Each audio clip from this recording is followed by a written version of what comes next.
LBC package. So, ayan. Nakabalot pa rin siya.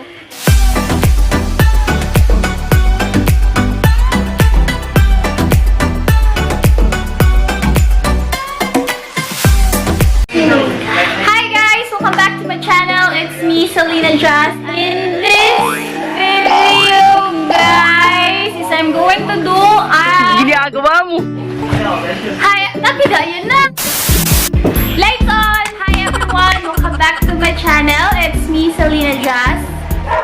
Hi everyone! Welcome back to my channel. This video, guys, ay mag-unboxing na naman tayo.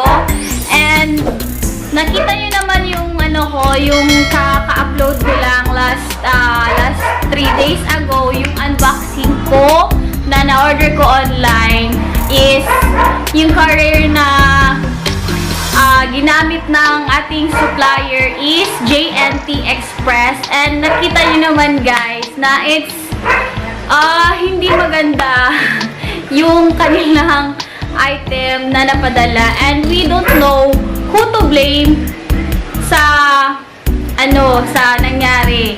Si JNT Express ba or yung supplier? So nakita natin yung guys na it was a sad unboxing. So in this video, guys, gusto ko ring malaman kung alin ang mas better na courier, yung LBC ba or JNT Express. So nakita na natin yung yung JNT na courier, kung ano yung resulta ng item nyo. So this time we're going to witness kung paano mag-take care ang LBC sa kanilang mga items. So yung item ko ngayon is hindi na siya ring light. So, disclaimer lang tayo, guys. This video is not sponsored, and lahat ng mga sasabihin ko dito ay base lang sa aking na-experience. Pero hindi ako nagtuturo, guys, kung sino yung dapat nating i-blame kung mangyari man yung mga disappointing unboxing na gaya ng nangyari sa akin. So, ito na yung ating LBC package.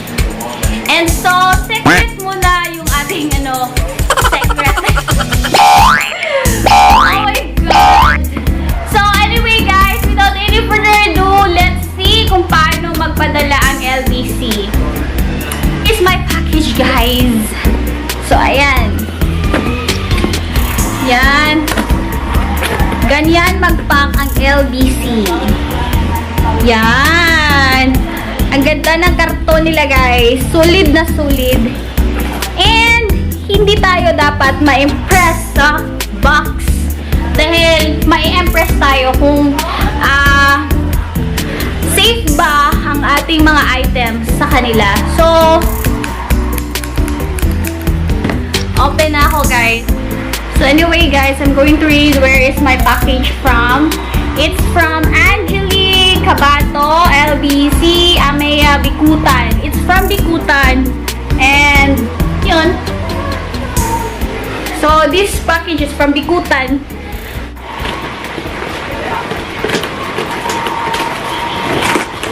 Wow! Ang ganda ng packaging ng LBC, guys. Then, yung karton na, yung box nila is talaga. Maganda yung box nila. Safe na safe yung item ko.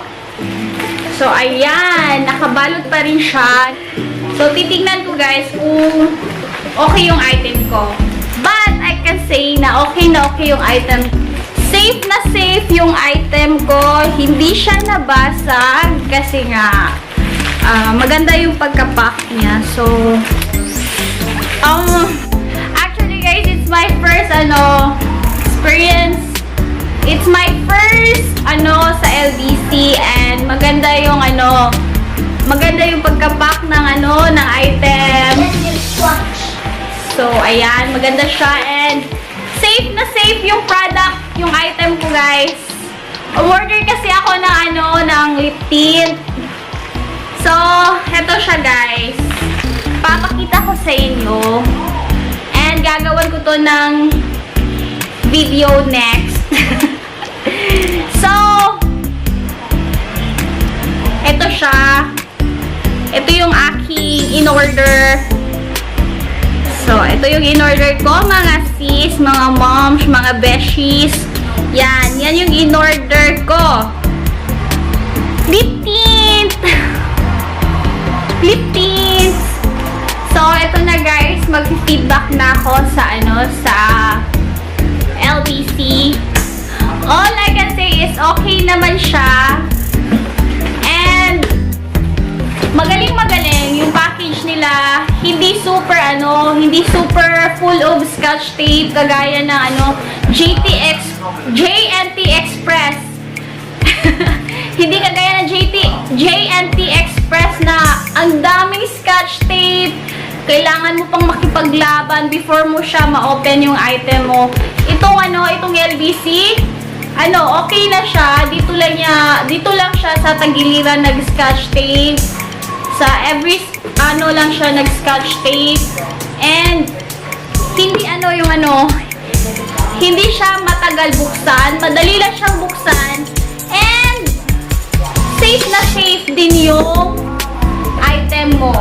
So, yun yung nakita kong maganda na sa LBC. And, of course, safe na safe yung item mo. And fast transaction. Tapos, meron pa silang tracker online. Makikita mo talaga kung saan napunta yung order mo since nagpadala yung supplier mo. So, I can say LBC is better than JNT Express. So, that's all for now, guys. And if you want to see more of my videos, guys, please don't forget to subscribe and give this video a big thumbs up. And if you have video suggestions to make, comment lang kayo down below. And yeah, comment lang kayo down below. Thank you so much for watching, guys. See you on my next video. Bye! ginamit ng LBC.